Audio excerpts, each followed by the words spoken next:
안녕하세요. 진실의 힘 임팩TV입니다. 26일 박병석 의장이 여야 원내대표를 모아놓고 협상을 하긴 했는데 결국 국회문은 이번에도 열리지가 않았어요. 여기서 제일 열받는 건 주호영과 박병석 의장의 태도입니다. 미통당에서는 법사위원장을 여야가 1년씩 번갈아 가면서 하자고 제안을 했다고 하고요. 박병석 의장은 21대 국회 상반기 2년은 민주당이, 하반기 2년은 대선 후 집권 여당이 맞는 걸로 하자고 제안을 했다고 해요. 주호영이랑 박병석 의장이 국민 알기를 도대체 얼마나 우습게 알길래 이런 얘기를 주고받는지 알 수가 없네요. 상임위가 시루 안에 든 콩떡인가요? 지들끼리 나눠먹고 찢어먹고 난리를 치게 2년 후에 상임위를 어떻게 할 건지는 국회를 연 다음에 그 안에서 논의를 해야죠. 국회의장이 여야 원내대표 불러다 앉혀놓고 할 짓이 그렇게 없어요. 당장 이번에 상임위를 어떻게 구성할지 그걸 얘기해야 될 자리에서 주호영이 법사위 1년씩 나눠 갖자는 둥 말도 안 되는 소리를 하면 따끔하게 경고를 해도 모자랄 판에 2년 있다 여당 주자 이딴 소리나 하고 앉았어요. 박병석이 말로만 국민 노래를 부르더니 결국 의장 자리에 앉아서 한다는 짓을 좀 보세요. 상반기 국회도 못 연 주제에 2년 후 원구성을 어떻게 할 건지 콩고물 나눠 먹자는 야당에 편승해서 쿵짝이나 맞춰주고 있어요. 우리 국민이 바라는 게 하반기 원구성 협상을 볼모 삼아서 국회를 마비시키는 거였던가요? 미통당에서 법사위 한 번씩 번갈아 합시다. 이렇게 판을 깔아도 그건 지금 논의할 일이 아니라고 딱 잘라줘야 국회의장 노릇을 제대로 하는 거죠. 지금은 당장 상반기 원구성을 어떻게 할지 결정하는 게 더 중요하다. 거기에 집중해달라고 왜 얘기를 못하고 질질 끌려다니냐고요. 조선일보에서는 친문들이 절충안을 제시한 박 의장한테 전화태를 한다. 이렇게 기사를 썼던데요. 2년 후에 여당이 하자.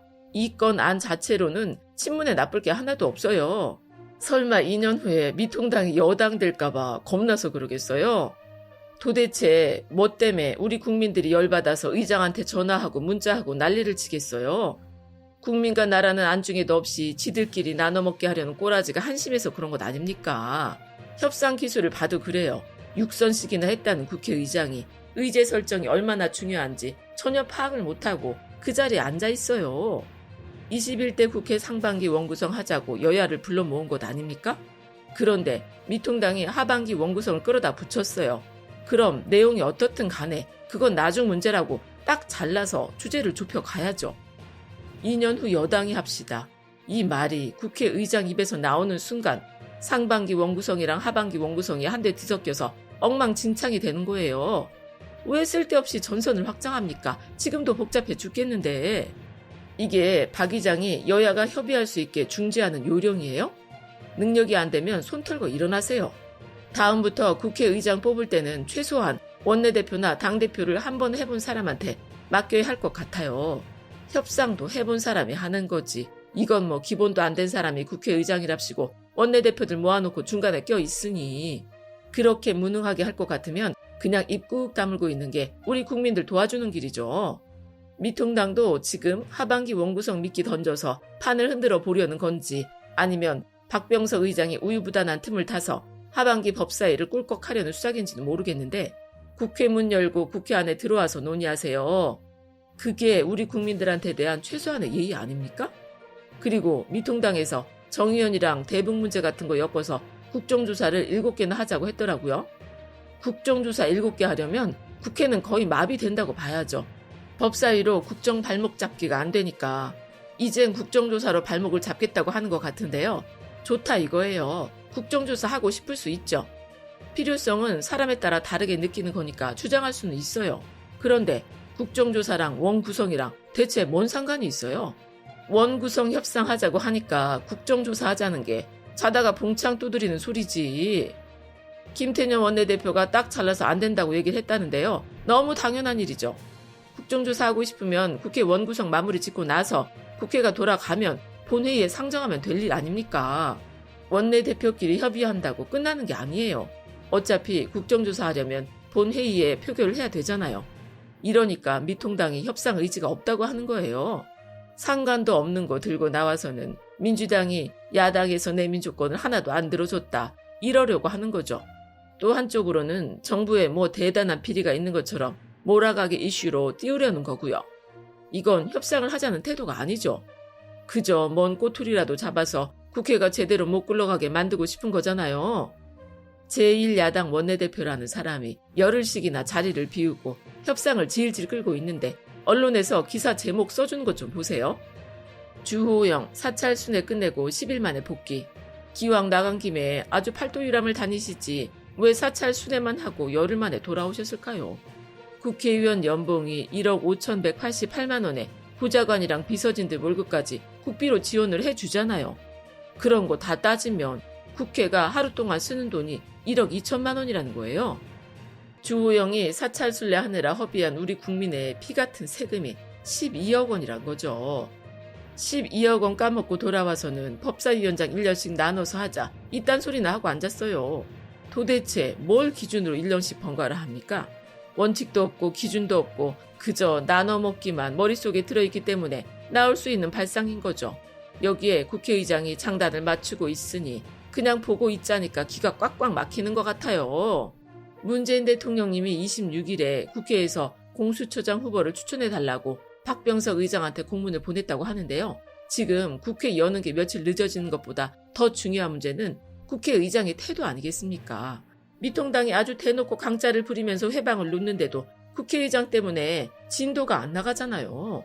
앞으로 추경도 통과를 시켜야 되고 공수처장 후보 추진위원회도 만들어야 되는데 의장이 이렇게 질질 끌려다녀서야 어느 세월에 이 일들을 다 처리하겠느냐고요. 맨날 마지막 그놈의 마지막 기회는 어떻게 주말마다 찾아와요? 국회의장이란 사람이 지킬 수 없는 말은 하지 말아야죠. 매번 마지막이라고 해놓고 벌써 3번이나 본회의를 미루지 않았습니까? 스스로 의장 권위를 떨어뜨리는 행동을 계속하고 있으니 정말 박병석 의장이 하루가 급한 21대 국회를 제대로 끌고 나갈 수 있겠나 싶은 생각이 듭니다. 탈북민 단체 자유북한운동연합 박상학 대표가 경찰에 압수수색을 당했는데요. 박상학 입에서 나온 말이 과연 조국 전 법무부 장관이나 윤미향 더불어민주당 의원에 대해 이런 식으로 압수수색을 진행했는지 판단해보라 이거예요. 이분이 엊그제 탈북을 하셨나 너무나 당연한 걸 물어보시네. 조국 전 장관 관련한 압수수색이 100군데가 넘는다잖아요.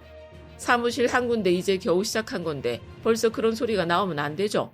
조국 전 장관이나 윤미향 의원 같았으면 진작에 더 탈탈 털렸을 거예요. 지금 사무실만 압수수색한 거잖아요. 조국 전 장관은 딸내미 중학교 때 일기장까지 탈탈 털어갔어요.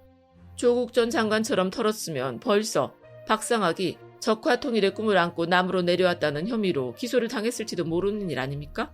꿈까지 탈탈 털린 게 조국 전 장관 사건이잖아요. 어디다 비교를 해요 지금. 이게 흔한 말로 꿀잼각이라고 해야 하나? 사건이 이상한 방향으로 튀고 있는데요. 사실 언론에서야 박상학을 우리 정부의 대북 정책 관련 이슈랑 연관해서 다룰 뿐이었지 조국 전 장관이나 윤미향 의원 사건 파듯이 달려드는 건 아니었잖아요. 그냥 박상학이 잠깐만 가만히 있었으면 잠잠해졌을 것 같은데 글쎄 취재원 기자를 폭행했대요. 기자들이 집어넣게 못 주고 박상학이 집까지 찾아간 모양인데 성모도에서 박상학이 하는지 보셨잖아요. 차로 밀어버리라는 둥 주민들한테 빨갱이 또라이 아주 할 말 못할 말 다 퍼부었대잖아요. 지가 세게 나가면 다들 깨갱할 거라고 생각하는 스타일인 거죠. 아니 그렇게 날리고 싶으면 그냥 북한에서 가까운 어느 무인도에서 살면서 실컷 날리던가 지는 집에 기자가 찾아와서 신변의 위협을 느꼈다 이러면서 포탄이 날아올까봐 두려워하는 성모도 주민들 마음은 왜 이해를 못해요. 지 사는 데가 알려지면 북한에서 잡으러 올까봐 겁이 나서 그랬는지 물불 못 가리고 취재진을 폭행하고 경찰한테는 가스총을 쐈다는데 뭐 벌집을 건드린 거죠. 기자들이 가만히 있겠어요? 윤석열쯤이나 돼야 기자들이 고소를 해도 깨갱하고 일면의 사과기사를 쫙 깔아주는 거지. 다른 사람이 어림도 없죠. 벌써 SBS랑 언론노조에서 성명서를 내고 박상학을 처벌해야 한다. 민형사상 책임을 묻겠다 하면서 난리가 났잖아요. 경찰이 박상학 사무소를 압수수색하고 자금 출처를 철저히 파헤치겠다. 이렇게 얘기를 해도 당연히 편들어주는 기자들이 하나도 없고요. 만약에 박상학이 기자들한테 협조적으로 나왔으면 어땠을까요? 뭐 다는 아니겠지만 정부에서 경색된 대북 관계를 돌파해 보려고 탈북단체를 희생양으로 만들려고 한다. 이런 기사 한 줄쯤은 써주지 않았겠어요? 미통당에서 문재인 정부가 북한에 대해서 굴종적인 외교를 했다고 하면서 국정조사를 하자는 판인데 거기랑 엮기 딱 좋은 소재잖아요. 정부가 북한 눈치 보느라 대북전단 활동을 못하게 막고 탈북 인권운동가를 탄압하려고 한다. 그러면 그림이 얼마나 좋아요. 그런데 박상학이 아무리 내가 살인을 했소, 도둑질을 했소, 압수수색이라니 이건 표현의 자유를 말살하는 거라고 외쳐봐도 이제는 거들어주는 언론이 하나도 없단 말이죠. 이참에 박상학 씨가 남한에서의 표현의 자유가 과연 무엇인가를 잘 배우게 될 것 같네요. 끝까지 시청해주셔서 고맙습니다.